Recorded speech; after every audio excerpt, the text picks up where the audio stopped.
Assalamualaikum warahmatullahi wabarakatuh. Selamat pagi, salam sejahtera bagi kita semua. Perkenalkan, nama saya Sandi Prabowo, NIM 21050007, mata kuliah Hukum Perdata, Fakultas Hukum Universitas Malikus Saleh.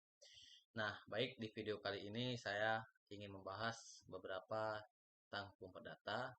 Yang pertama, apa yang dimaksud dengan hukum perdata? Nah, hukum perdata atau yang sering disebut dengan hukum privat atau privat law adalah hukum yang mengatur hubungan antara hak dan kewajiban individu yang satu dengan individu lainnya, baik dalam lingkup keluarga maupun masyarakat. Nah, yang kedua, objek hukum perdata dalam bahasa sering disebut sebagai benda. Namun secara istilah, objek hukum perdata adalah segala sesuatu yang terkait dalam pengaturan hukum yang memiliki manfaat bagi subjek hukum berdasarkan hak dan kewajiban atas objek yang bersangkutan. Nah, biasanya objek hukum inilah yang menjadi sumber masalah bagi subjek hukum. Nah, yang kemudian subjek hukum. Subjek hukum perdata adalah segala sesuatu yang kepadanya dapat menanggung hak dan kewajiban. Kemampuannya dalam memegang hak dan kewajiban ini, makanya hanya subjek hukum saja yang dapat melakukan perbuatan hukum. Terdapat dua subjek hukum perdata yang ada di Indonesia, yaitu manusia dan badan hukum. Nah, yang ketiga, apa yang dimaksud dengan asas konkordansi? Asas konkordansi itu ialah sebuah asas atau suatu asas yang melandasi diberlakukannya hukum Eropa atau hukum di negeri Belanda pada negeri jajahan, yang mana pada saat itu juga diberlakukan kepada golongan Eropa yang ada di Hindia Belanda atau Indonesia pada masa itu. Nah, yang keempat, apa yang dimaksud dengan pluralisme hukum dan unifikasi hukum? Nah, pluralisme hukum secara umum didefinisikan sebagai situasi di mana terdapat dua atau lebih sistem hukum yang berada dalam suatu kehidupan sosial.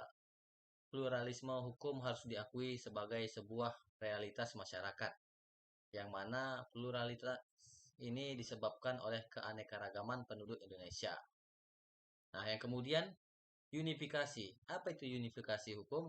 Unifikasi hukum itu adalah pemberlakuan satu macam hukum tertentu kepada semua rakyat di negara tertentu.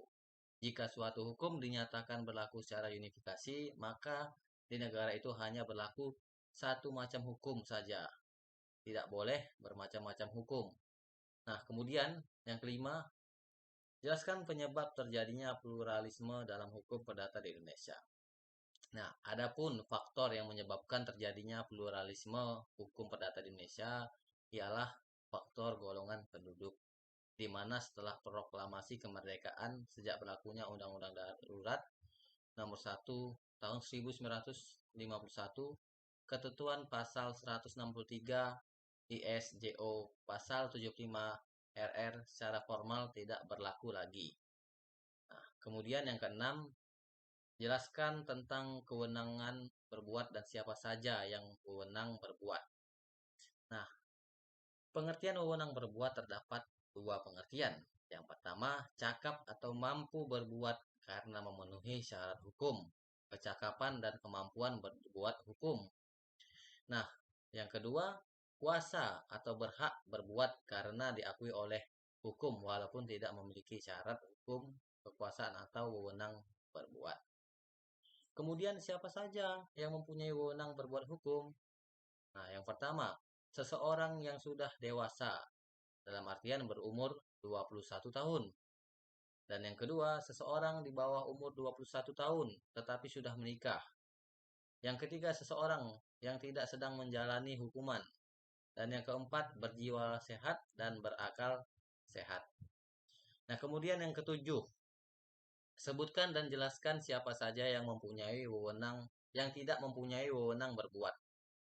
Nah, subjek hukum yang tidak mempunyai wewenang berbuat yaitu ialah yang pertama, orang-orang yang belum dewasa, yaitu seseorang yang belum mencapai umur 18 tahun atau belum pernah melangsungkan perkawinan.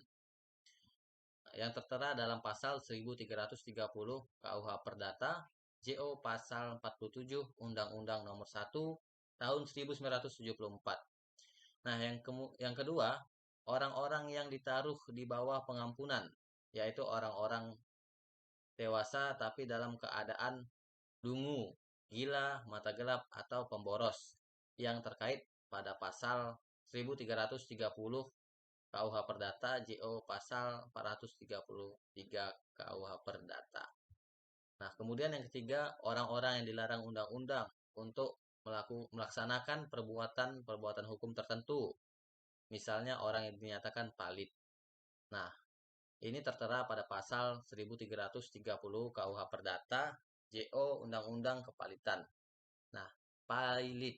Nah, apa itu pilot? Pilot adalah sebuah situasi di mana pihak debitur tidak mampu atau kesulitan untuk membayar utang dari kreditur si pemberi pinjaman uang, dan pengadilan menyatakan pilot perusahaan yang gagal mengembalikan uang pinjaman kepada kreditur saat jatuh tempo. Perusahaan itu bisa terkena pilot. Pilot ini dalam bahasa artinya bangkrut atau tidak sanggup lagi membayar utang. Nah, kemudian yang kedelapan, jelaskan syarat-syarat sahnya perkawinan menurut KUH Perdata. Nah, perkawinan merupakan pertalian yang sah antara seorang laki-laki dan perempuan untuk waktu yang lama. Dalam pasal 26 KUH Perdata, perkawinan hanya dilihat sebagai keperdataan saja, yang berarti perkawinan hanya sah jika memenuhi syarat-syarat yang ditetapkan dalam KUH Perdata. Nah, untuk melaksanakan perkawinan yang sah dalam KUH Perdata, diharuskan untuk memenuhi syarat-syarat perkawinan, yaitu syaratnya adalah kedua pihak telah berumur sesuai dengan yang ditetapkan dalam undang-undang, yaitu seorang laki-laki berumur 18 tahun dan untuk perempuan 15 tahun. Namun secara khusus usia perkawinan sekarang harus berusia 19 tahun, baik seorang laki-laki maupun perempuan. Nah, sesuai dengan Undang-Undang Nomor 16 Tahun 2019 sebagai perubahan atas Undang-Undang Nomor 1 Tahun 1974 tentang perkawinan. Nah, kemudian harus ada persetujuan dari kedua belah pihak untuk melakukan perkawinan. Dan kemudian bila seseorang perempuan sebelumnya sudah pernah kawin, maka harus lewat 300 hari sesudah putusnya perkawinan tersebut, baru ia dapat melangsungkan perkawinan yang untuk kedua kalinya. Nah, kemudian tidak ada larangan dalam undang-undang bagi kedua belah pihak untuk melaksanakan perkawinan pertama. Bagi pihak yang masih di bawah umur, harus memiliki izin dari orang tua atau walinya. Nah, kemudian yang kesembilan, apa yang dimaksud dengan pemisahan harta kekayaan? Nah, berdasarkan Kitab Undang-Undang Hukum Perdata maupun Undang-Undang Perkawinan, Perjanjian, pisah harta merupakan suatu perjanjian mengenai harta benda suami istri selama perkawinan mereka. Berdasarkan ketentuan pasal 29 Undang-Undang Perkawinan, perjanjian pisah harta hanya dapat dibuat sebelum dilangsungkan perkawinan. Nah, jadi sebelum seseorang menikah atau ijab kabul, mereka terlebih dahulu melakukan perjanjian pranikah, baik mengenai bagaimana nanti setelah menikah, nah bagaimana pembagian harta gonogini, harta bawaan, harta pribadi, nah seperti itu. Jadi perjanjian tersebut hanya bisa dilakukan sebelum pernikahan, yang mana perjanjian tersebut bisa ya berupa hanya ucapan atau hitam di atas putih, yaitu melalui surat menyurat yang dimana ditandatangani oleh kedua belah pihak.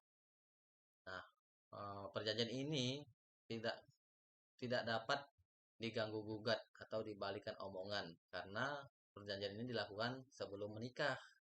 Nah, kemudian yang 10, jelaskan apa yang dimaksud dengan perwalian. Nah, perwalian itu adalah pengawasan terhadap anak yang di bawah umur yang tidak berada di bawah kekuasaan orang tua serta pengurusan benda atau kekayaan anak tersebut sebagaimana diatur dalam undang-undang. Artinya anak di bawah umur belum cakap hukum dan masih berada di bawah pengawasan orang tuanya. Sehingga orang tua disebut wali atau dalam bahasa hukum perdata disebut perwalian. Nah, kemudian yang 11 dan yang terakhir, jelaskan apa yang dimaksud dengan kuratele dan siapa saja yang dapat ditempatkan di bawah kuratil tersebut. Nah, pengampunan atau dikenal juga dengan kuratil adalah keadaan di mana seseorang karena sifat pribadinya dianggap tidak cakap atau tidak di dalam segala hal cakap untuk bertindak di dalam lalu lintas hukum. Pasal 433 BW KUH Perdata menyebutkan setiap orang dewasa yang selalu dalam keadaan dungu, sakit otak atau mata gelap harus ditaruh di bawah pengampuan. Bahkan ketika ia kadang-kadang cakap menggunakan pikirannya, masih menurut pasal yang sama, orang dewasa yang sangat boros pun layak ditaruh di bawah pengampuan. Nah, jadi sekian pembahasan saya tentang beberapa yang termasuk dalam hukum perdata. Apabila ada kekurangan, saya mohon maaf. Dan apabila ada kritik serta saran, saya mohon kepada teman-teman semuanya untuk disampaikan di bawah kolom komentar. Saya Sandi Prabowo mengucapkan terima kasih yang sebesar-besarnya. Sekian dan terima kasih.